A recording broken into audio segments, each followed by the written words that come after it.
ក្រុមអង្គការក្រៅរដ្ឋាភិបាលមួយចំនួនដែលកំពុងធ្វើការពាក់ព័ន្ធបញ្ហាដីធ្លីនិងធនធានធម្មជាតិកំពុងសម្ដែងការព្រួយបារម្ភចំពោះការបាត់បង់ព្រៃឈើក្នុងដែនជម្រកសត្វព្រៃគូលែនព្រហ្មទេពនិងតំបន់មួយចំនួនផ្សេងទៀតដែលគេចាត់ទុកថាគឺជាព្រៃចុងក្រោយដែលរដ្ឋាភិបាលបានសម្រេចផ្ដល់ជាដីសម្បត្តិសេដ្ឋកិច្ចទៅឲ្យក្រុមហ៊ុនដើម្បីអភិវឌ្ឍនោះ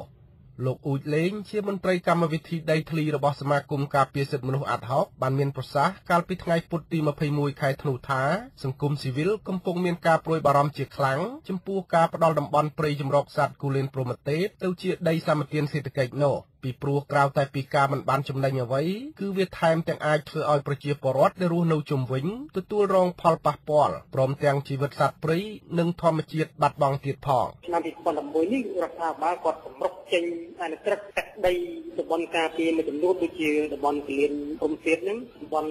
ការពារសេដ្ឋកិច្ចដូចជាវិរៈជ័យឬក៏តំបន់សេដ្ឋកិច្ចទៅឲ្យខាងក្រុមហ៊ុនឯកជនធ្វើការអភិវឌ្ឍធ្វើជាសម្បត្តិសេដ្ឋកិច្ចក្រុមអង្គការក្រៅរដ្ឋាភិបាលបានអំពាវនាវឲ្យប្រមុខនៃរាជរដ្ឋាភិបាលធ្វើការពិចារណាឡើងវិញទៅលើការសម្រេចផ្ដល់ដីព្រៃដែលមានព្រះរាជក្រឹត្យការពារទៅឲ្យក្រុមហ៊ុនធ្វើជាសម្បត្តិសេដ្ឋកិច្ចនោះគឺជាការខុសច្បាប់ការសម្ដែងក្តីព្រួយបារម្ភរបស់អង្គការក្រៅរដ្ឋាភិបាលនោះបានធ្វើឡើងបន្ទាប់ពីគេបានដឹងថាកាលពីខែមិថុនាឆ្នាំ2011កន្លងទៅរដ្ឋាភិបាលកម្ពុជាបានផ្ដល់ដីព្រៃក្នុងតំបន់ដែនជម្រកសត្វព្រៃគូលែនព្រហ្មទេពនៃខេត្តឧត្តរមានជ័យចំនួន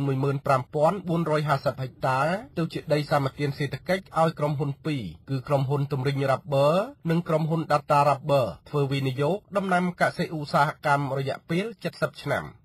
លោកឈុតវុទ្ធីជាប្រធានអង្គការការពារធនធានធម្មជាតិលោកបានមានប្រសាសន៍ថាការសម្រេចផ្ដល់ដីព្រៃការពារទៅឲ្យក្រុមហ៊ុនឯកជនដាំដើមកៅស៊ូដាំដំឡូងទាំងនោះគឺវាមិនបានជួយទៅដល់បរិស្ថាននិងធនធានធម្មជាតិទេហើយរដ្ឋាភិបាលក៏មិនអាចទទួលផលចំណេញពីក្រុមហ៊ុនទាំងនោះដូចជាបានទទួលផលចំណេញពីធនធានធម្មជាតិដែរ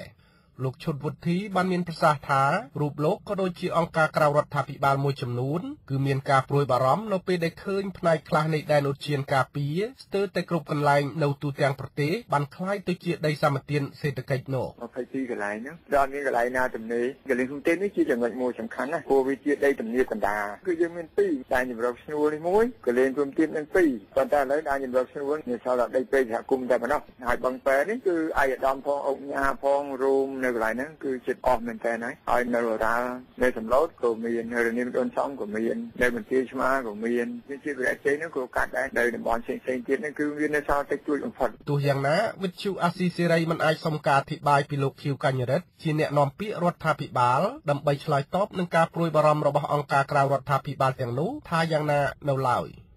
សមាគមការពារសិទ្ធិមនុស្សអាត់ហុកបានឲ្យដឹងថាតំបន់ការពារធម្មជាតិតាមព្រះរាជក្រឹត្យឆ្នាំ1993មានទំហំសរុបជាង 3 លាន 4 សែនហិកតាប៉ុន្តែចាប់ពីអំឡុងឆ្នាំ2008ដល់ឆ្នាំ2011តំបន់ការពារធម្មជាតិខ្លះត្រូវបានគេធ្វើឧបយោគឲ្យទៅជាតំបន់ប្រើប្រាស់ដោយជីវភាពអស់ប្រមាណជាង 905,000 ហិកតាបច្ចុប្បន្ននេះតំបន់ការពារធម្មជាតិរបស់ប្រទេសកម្ពុជាបានថយចុះនៅសល់ជាង 2,46,000 ហិកតាប៉ុណ្ណោះខ្ញុំហងសាវយុទ្ធវិទ្យុអាស៊ីសេរីរាយការណ៍ពីខេត្តសៀមរាប